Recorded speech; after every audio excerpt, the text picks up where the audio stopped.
Buenas a todos, somos un grupo conformado por Maxi Olivera, Alejandro Pereira, Enrique Torres Leiva y Sergio Zurita. Pertenecemos a la materia NOA 2 del ISPP número 1 a cargo del profesor Marcos Mitchell, y bueno, él nos ha propuesto hacer un video sobre historia de Santiago del Estero, y aquí debatiendo entre nosotros hemos pensado utilizar sucesos que hemos descubierto en diferentes charlas de especialización, hechos de violencia sucedidos entre fines del siglo XIX y principios del siglo XX. Se trata precisamente de un secuestro de un gobernador, del homicidio de un diputado nacional, de nuevo un secuestro de un gobernador y de un homicidio del hermano del gobernador.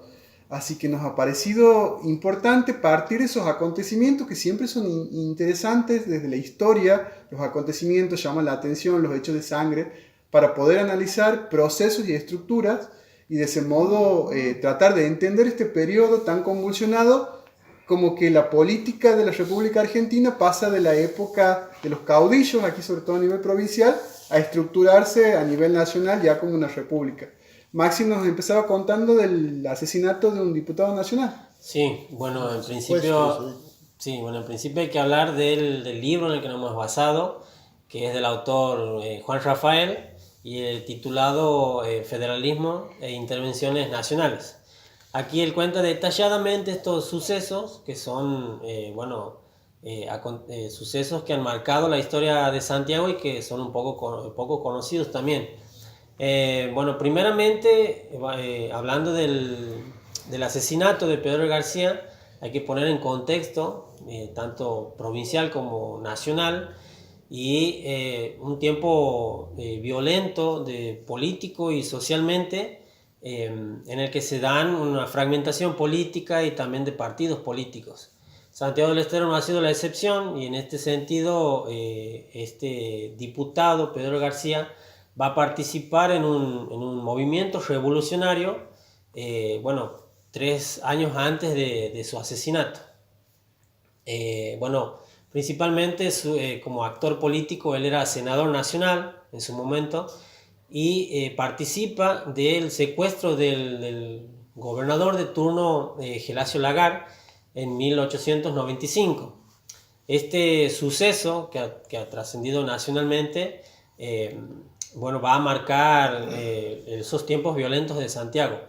Eh, bueno, esta participación política de Pedro de García, se va a proclamar como jefe del movimiento y va a terminar preso por el gobierno de turno. El ministro del Interior en ese momento, Benjamín Zorrilla, va a pedir la intervención de seguridad con la participación de la policía tucumana, y con esto se termina, si se quiere, este movimiento revolucionario. Maxi, para entenderlo mejor, él lidera un movimiento revolucionario donde llegan hacia el gobernador, lo secuestran, le apuntan el pecho y le piden la renuncia. Sí, bueno, eso es en palabras del presidente de la Suprema Corte de Justicia, que en ese momento era Santiago Maradona. Él es quien le dice al ministro del Interior, le cuenta detalladamente, según el autor, que un grupo armado ingresa a su domicilio, le pide la renuncia a punta de pistola, y también secuestran al gobernador, dejando el poder acéfalo. Con esta trascendencia, como decía, a nivel nacional se pide la intervención tanto de la seguridad como la intervención política. Ingresando al poder el interventor de apellido Aguirre, y luego llamando a elecciones en donde va a tomar el poder de la gobernación Adolfo Ruiz en 1896. Para luego, entrar en el suceso del asesinato del diputado García, que lo va a desarrollar. Sin embargo, vamos a ver en el contexto que después vamos a ver uno que genera un secuestro, uno que lidera el secuestro del otro gobernador que vamos a ver, y también este diputado Pedro García. Ambos siguen en su cargo y aparentemente sin consecuencias. Esa es una de las cosas que nos llamó la atención de la época. Se producen hechos violentos, secuestros, tiroteos, pero siguen en sus cargos y siguen con sus carreras políticas. Sí. Bueno, la particularidad que tienen estos hechos violentos y que lo que nos llama la atención, lógicamente había muchos hechos violentos, esto es a nivel político, ¿no? Lo que estamos hablando a nivel político e institucional. Como decía el compañero, el contexto nacional era de una oligarquía con elecciones fraudulentas, que estaba el Partido Autonomista Nacional y también estaba Santiago del Estero ligado a todo este sistema oligárquico y fraudulento. Y estas revoluciones se daban, especialmente eran revoluciones radicales y tenían su impacto aquí en Santiago. El personaje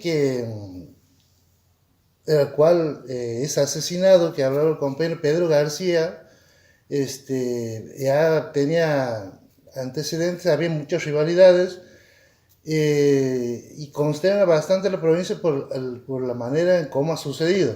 Como era funcionario, todavía estaba a cargo de sus funciones, pero esta vez como diputado nacional. Claro, claro.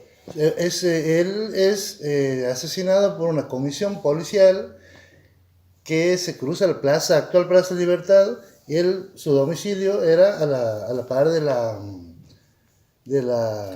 catedral basílica. Entonces irrumpe en su domicilio, él estaba durmiendo, él ya había sido advertido anteriormente que podía suceder algún tipo de este tipo, ya lo venía siguiendo, no ha hecho caso a esto, se ha acostado a dormir y bueno, a las 4:30 de la mañana cuenta Juan Rafael que irrumpen por la parte del patio trasero, de la parte de la catedral de frente, una comisión policial de aproximadamente 10 hombres. Había también como presos que habían sacado del lugar o gente que claro, eso se devela después porque pensaban que eran todos policías, pero no, después develan que uno el que justamente lo asesina era un presidiario.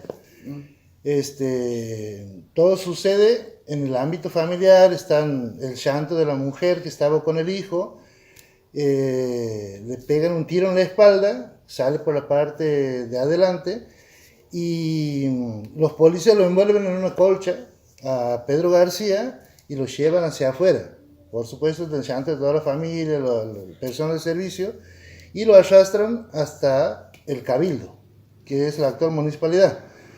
Y muchos, por lo tanto, pues se cuenta el autor que ha quedado el rastro de sangre en la vereda que ha demorado, digamos, en limpiarse. Bueno, todo este acontecimiento lleva una investigación nacional que determina al final en una nueva intervención nacional, provincial, digamos. Y bastante escabrosos los detalles que contaba Rafael ahí, porque en el momento del disparo cuentan que la mujer estaba llorando, asustada, él trata de darle un pañuelo, se da vuelta y este movimiento lo interpretan mal, y ahí cuando le pegan un tiro por la espalda que le sale por el frente, y también cuentan, no sé si era cierto, que cantaban el cuerpo envuelto, ensangrentado, todos pasaban por arriba, incluso se cantaba chacarera y se hacían chistes sobre el cuerpo, digamos. Claro, había mucho odio, digamos, estaba muy fraccionado, digamos, Santiago, pero todos respondían de alguna manera al poder nacional, al PAN. Claro. No. Bueno, en mi caso me toca contar otro de estos sucesos en contexto de violencia política. Para entender aquí el personaje de este hecho puntual, se trata de Juan Bautista Castro, alguien que, como menciona Sergio anteriormente, lleva a cabo, lidera una atrocidad, si me valga el título de esto, contra un cargo político, en este caso el gobernador José Domingo Santillán, que venía también de una familia con una cierta herencia política, era la tercera generación en los cargos ejecutivos en ese momento, y ahora bien, ¿en qué se respalda o cuáles son nuestras bases de investigación? Como mencionaba en el principio Maxi, federalismo e intervenciones nacionales, pero en mi caso tiene que ver con unos programas bastante interesantes, el canal de Encuentro, que hablan sobre diferentes personajes santiagueños con cargos políticos en ese momento. Puntualmente, ¿qué es lo que relata este video? Sobre, en vigencia, el cargo de gobernador a cargo de lo que sería José Domingo Santillán. ¿Año? Año 1905. Contexto nacional, se producen las revoluciones radicales. En lucha de esto, porque dice el video que la biografía de Juan Bautista Castro marca el cambio entre lo que serían estos gobiernos conservadores y las incipientes democracias, porque recordemos que después se produce lo que es Ley Sáenz Peña en 1912 y la llegada del radicalismo en manos de Irigoyen en 1916. Entonces, comienzan estas corrientes revolucionarias a cargo a manos de los radicales, con intenciones de que de poner a los presidentes por los fraudes electorales que se llevaban en ese momento. Viaja José Domingo Santillán a Buenos Aires el 25 de mayo para gestionar ciertos préstamos para obras públicas. A participar del acto. Del 25 de mayo y gestionar estos créditos. A su regreso ya se encuentra planificado lo que sería el secuestro del gobernador, donde se produce puntualmente en lo que es la estación Casares, lo que sería el sur de la provincia. Claro, ya venían viajando, estaba tan planificado que Juan Castro y su hermano venían dentro del tren. Y estaba todo ya planificado en qué momento, en qué lugar se iba a producir este asalto. En esa estación afuera con caballos y armas, lo frenan al tren. Claro, ahora, ¿qué es lo interesante de esta historia? Es quién era Juan Bautista Castro. Puntualmente algo me atraviesa o algo en común mantengo con él, porque los dos somos del sur de la provincia, él es del departamento de Salavina, yo vivo en un pueblo cabecera del departamento, es de una familia media, dice la bibliografía, que se radica en Córdoba para estudiar medicina, y en ese momento de su carrera de medicina vuelve a Santiago con 23 años sin haber terminado la carrera y lleva a cabo lo que estaba relatando, este secuestro del gobernador. ¿A dónde lo llevan? A la casa del padre de Juan Bautista Castro, él y su hermano. Estancia La Victoria. Que lo llevan, lo toman rehenes. ¿Qué dice el padre cuando ve llegar al gobernador? Imagínense esa escena, el padre, sus dos hijos, trayendo a un gobernador secuestrado con su familia, su esposo, su mujer, su esposa, su hija y ayudantes del gobierno. Dicen, él va a permanecer aquí, pero no los van a tocar. Claro, él no sabía nada y dice, no lo toquen. No quiere participar de esta cuestión violenta y rápidamente, ¿cuáles son las decisiones nacionales? Recuperar el control en la provincia. ¿De qué manera? Con la intervención de las fuerzas nacionales. El ejército. El ejército viene, lleva a cabo el control de esta estancia, trata de que nadie salga herido. Bueno, en este caso sí hay muertos, pero los hermanos Castro se salen del lugar, se ponen en fuga. Tiempo después, aproximadamente 30 años después, 1932, Juan Bautista Castro llega al Poder Ejecutivo como gobernador, no teniendo ningún tipo de consecuencia. Y eso claro, en ese momento se lo detiene por un tiempo, claro, pero se hace una amnistía general para todos los partícipes de las revoluciones, para tratar de aplacar el tema político. La intención era justamente esto, tratar de compensar esta situación de caos, de violencia política. Y valga la redundancia, nuestro título, nuestro trabajo lleva el título de violencia política. Como último detalle para cerrar, dos cuestiones. El barrio Autonomía lleva los nombres de los gobernadores del siglo XIX y siglo XX. Ahí encontramos a Santiago Maradona, que lo mencionaba él, Gelasio Lagar, José Santillán, Mariano Santillán, son los nombres de las calles del barrio Autonomía y lleva el nombre de estos gobernadores, siglo XIX y siglo XX. Y la casa de Juan Bautista Castro es lo que sería la par del Banco Santiago, actualmente Avenida Belgrano, Casa Castro. lo que sería la Casa Castro, la Subsecretaría de Cultura.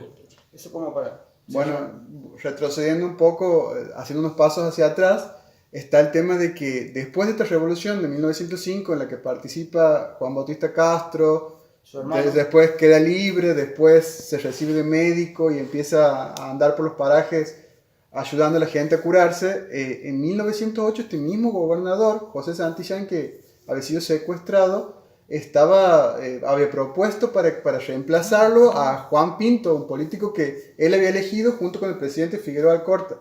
Esto, como siempre, para dirimirse políticamente quién quería que sea. Había otros grupos que le interesaba que el gobernador sea otro y los candidatos a diputados sean otros.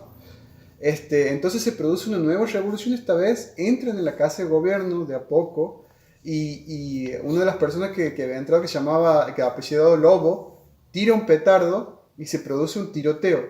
En este tiroteo fallece el hermano del gobernador llamado Mariano Santillán, cae al piso, parece que el gobernador lo agarra entre sus brazos, queda ensangrentado también el gobernador y así como que parece que él también ha sido herido. Se hace el muerto, digamos, y así evita su fallecimiento. Mueren este muchacho Lobo, muere el Mariano que era, Santillán, que era el hermano del gobernador y candidato a diputado también, y en La Habana se produce también en un cuartel de policía, también se tratan de tomarlo, pero después, en esta intención de aplacar estas revoluciones, sí cambian el candidato, pero José Santillán logra terminar su mandato. Así que todas estas historias que contamos, estos hechos que son llamativos, estos hechos de sangre, de violencia política, digamos, tienen la particularidad que el sistema sigue funcionando. A pesar de las muertes y los enfrentamientos, como que todos los partícipes, exceptuando los muertos obviamente, siguen en el lugar. Y incluso, como decía él, Juan Bautista Castro, en el año 32, si no me equivoco, llega a ser gobernador. Incluso es uno de los pocos gobernadores de esa época que termina su mandato en un momento de que la deuda estaba complicada de Argentina, pero queda, hoy se lo recuerda, digamos, por la Casa Castro. Uno de los pocos que termina su mandato, siendo que la mayoría eran cortados por intervención, intervención, como dice el libro de Rafael. Claro. De hecho se llama así el libro de tantas intervenciones federales que tiene la provincia. Muchos gobernadores. Y esa Casa Castro hoy es Casa de la Cultura. Y una cosa llamativa... Ex centro de detención. Ex centro de detención en la época de la dictadura, de torturas. Y una cosa llamativa que muestra el video de argentinos, que Juan Bautista Castro está enterrado a metros de Juan Santillán, que es su secuestrado. Así que como vemos, como toda una élite santiagueña que ha utilizado la violencia para acceder al poder, enfrascándose en diversos conflictos provinciales y nacionales, en un proceso que estaba cambiando desde el caudillismo, desde el conservadurismo, hasta los gobiernos radicales ya más democráticos. Que en tiempos actuales sería impensado. Sería impensado esos hechos violentos, serían muy escandalosos y no tampoco que los partícipes tengan un futuro político, digamos. Bueno. Así que, bueno, saludos a todos y contento de haber podido analizar la historia desde este punto de vista y hacer este video.